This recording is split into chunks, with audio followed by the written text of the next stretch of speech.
اسلام آباد، پنجاب، خیبر پختونخوا، گلگت بلتستان اور کشمیر میں آج بارش، چند مقامات پر ژالہ باری کا امکان۔ بلوچستان میں گزشتہ روز ہونے والی طوفانی بارش اور غیر معمولی ژالہ باری سے ندی نالے بفر گئے۔ کوئٹہ، زیارت، شاہراہ کئی مقامات پر سیلابی ریلوں میں بہہ چکی۔ ژالہ باری سے فصلوں، باغات اور سولر پینلز کو بھی نقصان پہنچا۔ آزاد کشمیر کی وادی نیلم میں بارش اور بالائی علاقوں میں برف باری بھی ہوئی۔ وزیراعظم پاکستان سے سعودی وفد کی ملاقات۔ پاکستان میں سرمایہ کاری میں گہری دلچسپی کا اظہار۔ اعلامیے کے مطابق دونوں اطراف سے معاشی تعلقات کو مزید فروغ دینے کے حوالے سے غیر معمولی گرمجوشی کا اظہار کیا گیا۔ ملاقات میں سعودی وزیر خارجہ کے وفد کے ہمراہ پاکستان کے دورے کے دوران پاکستان میں سعودی سرمایہ کاری پر ہوئی پیش رفت کا جائزہ لیا گیا۔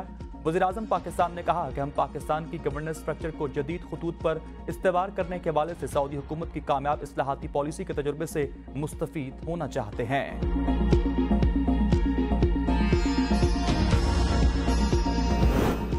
پاکستان تحریک انصاف سیاسی جماعتوں اور اسٹیبلشمنٹ کے ساتھ مذاکرات کے لیے رضامند۔ پی ٹی آئی رہنما شبلی فراز نے کہا کہ مذاکرات کے پیرامیٹرز پہلے طے کیے جائیں، تبھی مذاکرات کی راہ ہموار ہو سکے گی۔